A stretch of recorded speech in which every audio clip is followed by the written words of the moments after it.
Hello, I'm Dan Elliott, and today I'm going to be talking with you about American financial accountability, or the lack thereof. According to CNBC, 56% of Americans cannot afford a $1,000 emergency. And according to LendingTree, the average credit card balance is nearly $7,300. After seeing crazy headlines, hearing these crazy statistics, and pundit remarks, it really feels like my generation just doesn't have a chance of getting ahead. Or do they? Also, according to LendingTree, is the fact that the average payment is a whopping $716 a month. And according to USA Today, in an article from 2019, the average US adult spends around $1,500 a month on unnecessary items. That's a chunk of change. I believe that too many Americans lack the level of financial accountability necessary to live prosperous and meaningful lives.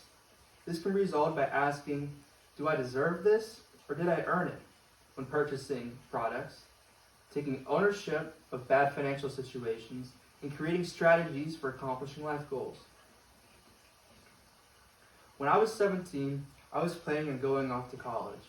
I was touring these beautiful campuses with my parents with the hopes of one day attending. And then bad news struck. We realized that for me to go to college, it would probably cost around $100,000 to attend state school. And if I was trying to be fiscally responsible, I would attend maybe community college and then go to college to a four-year school.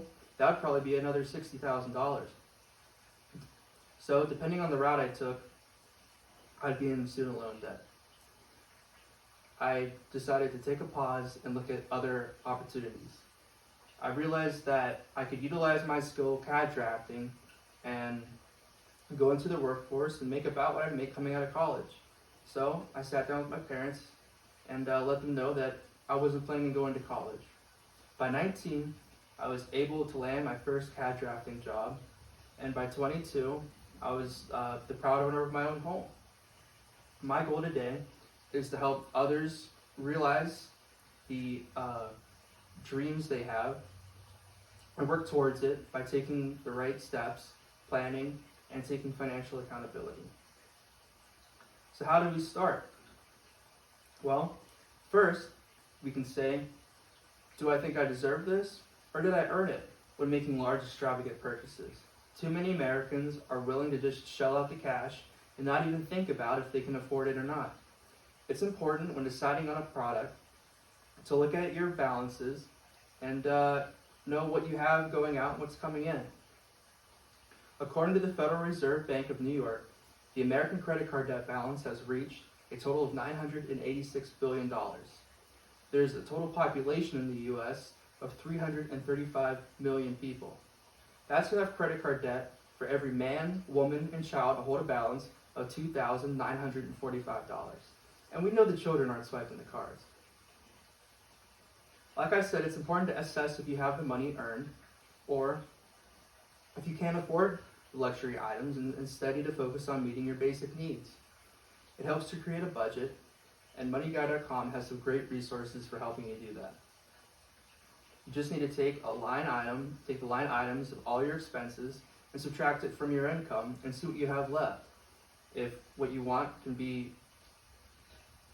if you can afford it with the leftover, that's great. If not, you might have to wait a month and save up. According to the Bureau of Economic Analysis, the personal savings rate is at 5.1% as of March of 23. Terry Schwab Pomerantz, president of the Charles Schwab Foundation, recommends individuals in their 20s save 10 to 15% for retirement. That is at 2 to 3 times the current national average. It is important that we start taking accountability, as this means there's a retirement crisis on the horizon. If people don't start taking responsibility and saving for their retirement, I urge anyone listening to think about it, as no one wants to die on the Walmart floor.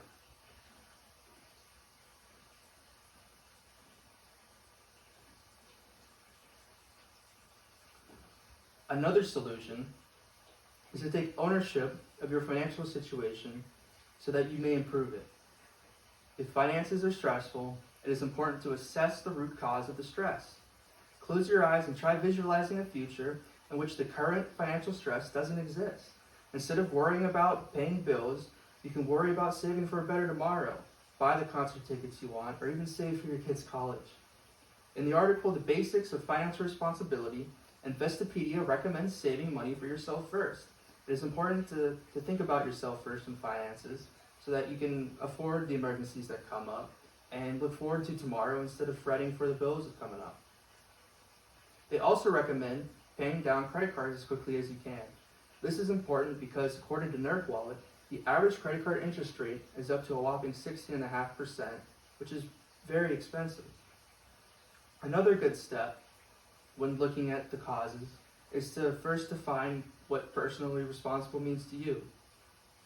For me, it's making sure that my tomorrow is better than my today, putting some aside so that I don't have to worry about what's coming up.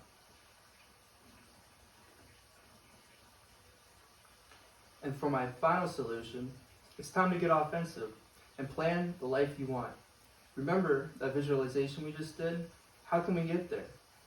I imagine me at various stages of my life sitting around a round table and talking to each other. What do I want them to say? How do I want them to feel? And what life do I want them to have?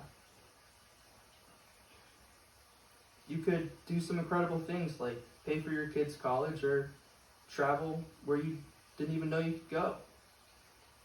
Dr. Aaron Edoff, an occupational health psychologist, recommends using the SMART acronym for setting life goals. That is specific, measurable, attainable, relevant, and time-bound. A good example of this would say be buying a car. Be specific. What kind of car do you want? Maybe it's a Kia. Maybe for the measurable, it's a $15,000 car. That's pretty attainable since we can say we make about $35,000 a year, and it's relevant. We need it to get to work. For time, let's give ourselves 4 years. Saving a couple $100s a month over 4 years, we could definitely afford a $15,000 Kia.